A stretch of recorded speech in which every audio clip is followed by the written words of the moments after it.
अब मशीन में कपड़े डालते वक्त हमेशा सूखे कपड़े ही डालने चाहिए। सूखे कपड़े डालने से मशीन टाइम और पानी कम लेती है, जबकि गीले कपड़े डालने से कपड़ों का वेट बढ़ जाता है, जिस कारण मशीन पानी और टाइम काफी ज्यादा लेती है। अब मशीन शुरू करने से पहले ही मशीन में कपड़े डालने चाहिए। आप चाहे तो इस फिल्टर के लेवल तक मैक्सिमम कपड़े डाल सकते हो। इसके ऊपर की जगह आपको हमेशा खाली रखनी होती है। कपड़े डालने के बाद यहाँ आपको कपड़ों के अकॉर्डिंग पाउडर या लिक्विड डालना है। यहाँ दोनों डिस्पेंसर में आधा आधा पाउडर डालना है। एंड यहाँ आप कंफर्ट लिक्विड डाल सकते हो जो खुशबू के लिए यूज होता है। एंड यहाँ आप ब्लीच लिक्विड डाल सकते हो जो व्हाइट कपड़ों के लिए यूज होता है। फिर मशीन का डोर लगाकर प्लग स्विच ऑन करना है, फिर नल को ऑन करना है। आप चाहे तो नल हमेशा ऑन रख सकते हो, इससे मशीन को कोई प्रॉब्लम नहीं होता है। अब यहाँ से मशीन का पावर ऑन करना है। पावर ऑन करने के बाद यहाँ से प्रोग्राम सेट करना है। यहाँ टोटल 10 प्रोग्राम दिए हैं, जिसमें एक नंबर पर है नॉर्मल और उस पर एक रेड कलर का लाइट लगा होता है, जिसे आप इस साइकिल के बटन से चेंज कर सकते हो। आपको इन 10 में से जो भी मोड सेलेक्ट करना है उसे आप इस साइकिल के बटन से सेलेक्ट कर सकते हो। मतलब साइकिल के बटन से इस लाल लाइट को आपको उस मोड पर लेकर आना है जो आपको यूज करना हो, और इन सभी मोड का टाइम आपको यहाँ पर शो होता है पर मशीन स्टार्ट होने के बाद। अब इनमें सबसे पहले होता है नॉर्मल मोड।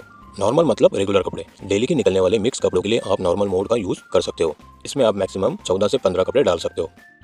उसके नीचे सेकंड नंबर पर है क्विक वॉश। क्विक वॉश मतलब फास्ट वॉशिंग के लिए या कम कपड़ों के लिए होता है। उसके नीचे तीसरे नंबर पर है डेलिकेट्स। डेलिकेट्स मतलब सॉफ्ट कपड़ों के लिए। सॉफ्ट कपड़ों में आता है स्वेटर, टी शर्ट, साड़ी और छोटे बच्चों के कपड़े। ऐसे कपड़े आप डेलिकेट्स मोड में धो सकते हो। उसके नीचे चौथे नंबर पर है बेडिंग। बेडिंग मतलब बिग कॉटन और बेडशीट जो पतली और सॉफ्ट होती है। ऐसे कपड़ों के लिए आप बेडिंग मोड का यूज कर सकते हो। उसके नीचे पांचवें नंबर पर है बेबी केयर। बेबी केयर में आप सिर्फ बच्चों के कपड़े डाल सकते हो। जब आपको लगे कि हमें बच्चों के कपड़े अलग से धोने हैं, तब आप बेबी केयर का यूज कर सकते हो।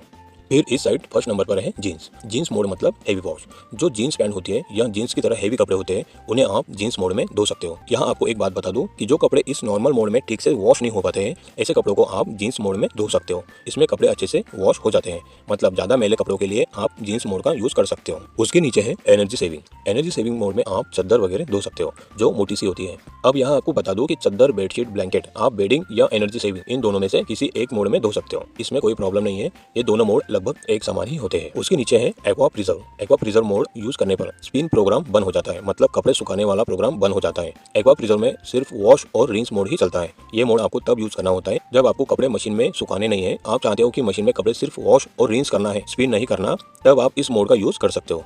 नेक्स्ट है rinse spin. Rinse plus spin मतलब सिर्फ खंगालना और सुखाना। ये मोड आपको तब यूज करना है जब आपने कपड़े बाहर हाथों से धो लिए हो और मशीन में सिर्फ खंगालना और सुखाना करना हो, तब आप इस मोड का यूज कर सकते हो। उसके नीचे वाला लास्ट ऑप्शन है eco tub clean. Eco tub clean mode का यूज करके हर महीने आपको ये ड्रम क्लीन करना होता है। इस ड्रम में महीने भर की जो गंदगी और मिट्टी जमा होती है, उसे क्लीन करने के लिए आपको इको टब क्लीन करना होता है। अगर आपको स्केलिंग पाउडर परचेस करनी हो तो उसकी लिंक हमने इस वीडियो के डिस्क्रिप्शन बॉक्स में दे दी है, वहां से आप उसे खरीद सकते हो। इको टब क्लीन आपको हर महीने में एक बार करना होता है। अब यहाँ तक हमारे 10 प्रोग्राम हो गए हैं। चलिए फिर से नॉर्मल मोड पर आते हैं।